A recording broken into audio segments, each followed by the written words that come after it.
नमस्कार. चंद्र राशीप्रमाणे कन्या राशींच्या व्यक्तींना जानेवारी 2024 या महिन्यासाठी आता मी मार्गदर्शन करणार आहे. कन्या राशींच्या व्यक्तींना उत्तरार्ध हा गतिमान आहे किंवा वेगवान आहे असं म्हणावं लागेल. म्हणजे पूर्वार्धापेक्षा उत्तरार्धामध्ये सगळ्या गोष्टी झटपट आणि वेळच्या वेळी ठरलेल्या वेळी होतील. पूर्वार्ध मात्र थोडासा रेंगाळणार आहे असं दिसून येत आहे. पण आपले नियोजित कामं तुम्ही त्या वेळेला करत जा.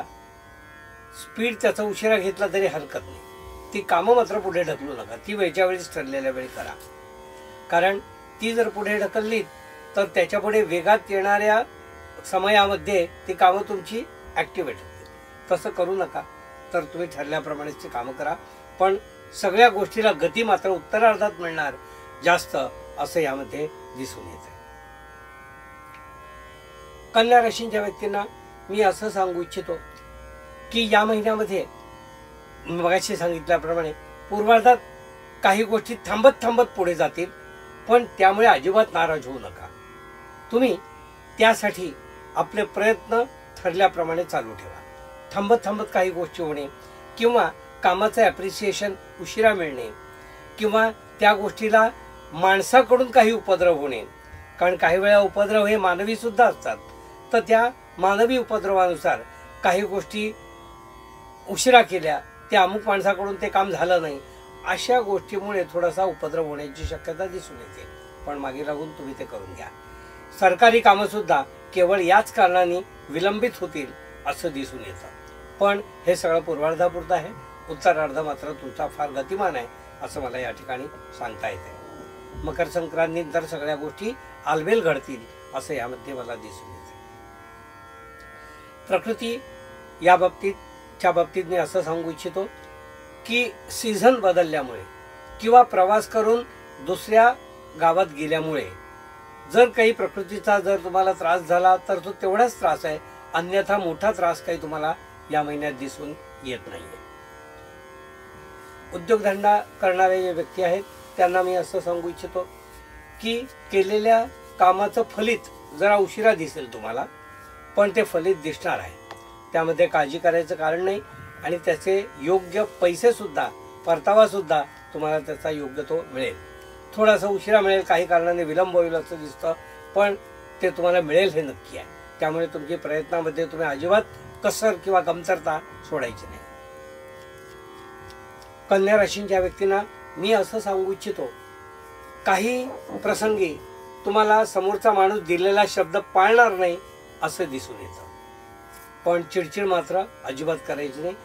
समोपचाराने सगळी गोष्ट घ्या. कारण माणूस जर एकदा आपल्या विरोधात गेला तर तुमची काहीच कामं होणार नाही. तर त्यामुळे माणसांना जपा, एवढंच मी तुम्हाला या ठिकाणी सांगेन. शिक्षण घेणारी जी मुलं आहेत, उच्च शिक्षणासाठी प्रयत्न करणारी जी मुलं आहेत किंवा अन्य जे काही त्यांच्या प्रिलिम एक्झाम वगैरे अशी जी मुलं आहेत, त्यांनी कॉन्फिडन्स ठेवा, आत्मविश्वास जागृत ठेवा आणि प्रत्येक परीक्षा द्या की तुम्हाला काही घाबरायचं कारण नाही आहे. ते तुम्ही निश्चित करा आणि त्याचा फळ भोगा असं मला या ठिकाणी तुम्हाला सांगायचं आहे. घाबरायचं काही कारण नाही आहे. आत्मविश्वास जागृत ठेवा. कौटुंबिक बाबतीत जर बोलायचं झालं तर मी असं सांगेन की कौटुंबिक कारणाने काही वेळेला पती पत्नीमध्ये विसंवाद होण्याची शक्यता दिसून येते. तो विसंवाद जो आहे तो नेमका कशामुळे आहे, त्याचं नेमकं कारण काय ते शोधा आणि त्याच्यावर इलाज करा. अमुक वेळेला अमुक व्यक्ती अशी बोलली किंवा बायको असं बोलली किंवा नवरा असं बोलला, त्यामुळे भांडण करू नका. नेमकं कारण लक्षात घेऊन त्याच्यावर सोल्युशन करा. म्हणजे सगळ्या गोष्टी सुलभ होतील. म्हणजे थोडेसे वादविवादाचे प्रसंग या महिन्यात आहेत असं दिसून येत आहे. उत्पन्न जे आहे ते उत्पन्न तुमचं या महिन्यात योग्य प्रकारे राहणार आहे. उत्तरार्धामध्ये सगळं येणं सुद्धा वसूल होणार आहे. या गोष्टी पॉझिटिव्ह मला दिसत आहेत. आलेले पैसे जे आहेत ते पुन्हा व्यवसायामध्ये तुम्ही गुंतवू शकता किंवा त्यामध्ये त्याचं सायकलिंग जे आहे ते बरोबर ठेवू शकता. नोकरी करणाऱ्या व्यक्ती ज्या आहेत त्यांना या महिन्यामध्ये ॲप्रिसिएशन थोडं उशिरा मिळेल, पण ते ॲप्रिसिएशन मिळेल नक्की, म्हणून तुम्ही मिळालेल्या जबाबदाऱ्या पार पाडा. व्यापारी लोकांना, ट्रेडिंग करणाऱ्या व्यक्तींना हा महिना थोडा एवढा खास मला दिसत नाही फायदेशीर, पण जो व्यवसाय आहे आपला तो काही एका महिन्यासाठी सोडता येत नाही. थोडं फळ जरी कमी मिळालं, अपेक्षित पैसे जरी कमी मिळाले तरी तुम्ही ते करायला हरकत नाही, पण ही जाणीव ठेवा की या महिन्यात थोडंसं आपल्याला कमी पैसे मिळणार आहेत, ही जाणीव ठेवा आणि प्रयत्न करत राहा. कन्या राशीच्या व्यक्तींना मी असं सांगू इच्छितो की या महिन्यामध्ये तुम्ही सूर्याची 108 नावं जी आहेत ती रोज वाचन करा. सूर्याच्या 108 नावं वाचण्याने तुम्हाला बरेचसे प्रॉब्लेम जे आहेत ते सुसह्य होतील आणि त्याच्यावर तुम्ही मात करू शकता.